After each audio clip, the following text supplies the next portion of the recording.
बिस्मिल्लाहिर्रहमानिर्रहीम। अस्सलामुअलैकुम वरहमतुल्लाहि वबरकातुहू। मेरे अज़ीज़ तलबा और तालिबात, मैं उम्मीद करती हूँ आप सब खैरियत से होंगे। प्यारे बच्चों, आज हम सबक नंबर 3 रहमत आलम सल्लल्लाहु अलैहि वसल्लम का मशकी सवाल नंबर 4 पढ़ेंगे, जो कि सफ़ा नंबर 17 पर मौजूद है। सवाल अलिफ है, सबक के आगाज़ में किस वाक़े की तरफ इशारा किया गया है? इस सवाल का जवाब ये है कि सबक के आगाज़ में फ़तह मक्का के वाक़े की तरफ इशारा किया गया है। सवाल बे है, वैशी और हिंदा का जुर्म क्या था और इनके साथ क्या सलूक किया गया? जवाब है, वैशी का ये जुर्म था कि वह हुज़ूर सल्लल्लाहु अलैहि वसल्लम के प्यारे चचा हज़रत हमज़ा रज़ी अल्लाह ताला अन्हो का कातिल था और हिंदा ने हज़रत हमज़ा रज़ी अल्लाह ताला अन्हो का कलेजा चबाया था।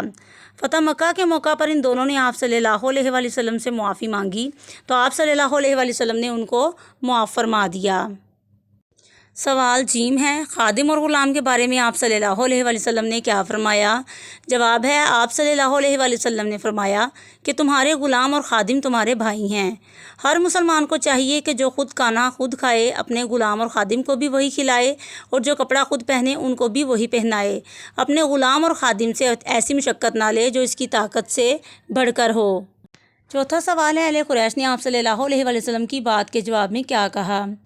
इस सवाल का जवाब है, अहले कुरैश ने आप सल्लल्लाहु अलैहि वसल्लम की बात के जवाब में कहा कि आपसे भलाई और खैर की उम्मीद है। आप रहमो करम वाले भाई और रहमो करम करने वाले भाई के बेटे हैं। आखिरी सवाल है, इस सबक में आप सल्लल्लाहु अलैहि वसल्लम की कौन सी खूबियों का जिक्र किया गया है? जवाब है, इस सबक में आप सल्लल्लाहु अलैहि वसल्लम के अखलाक हसना, अफ़्व दरगुज़र और रहमत और शफ़क़त का जिक्र किया गया है। प्यारे बच्चों, मैं उम्मीद करती हूँ आपको सवालात के जवाबात की अच्छे तरीके से समझ आ चुकी होगी। तमाम तलबा इसको कॉपी पर लिखें और ज़हन नशीं करें। शुक्रिया। ओके बच्चों, अल्लाह हाफ़िज़, फ़ी अमानिल्लाह।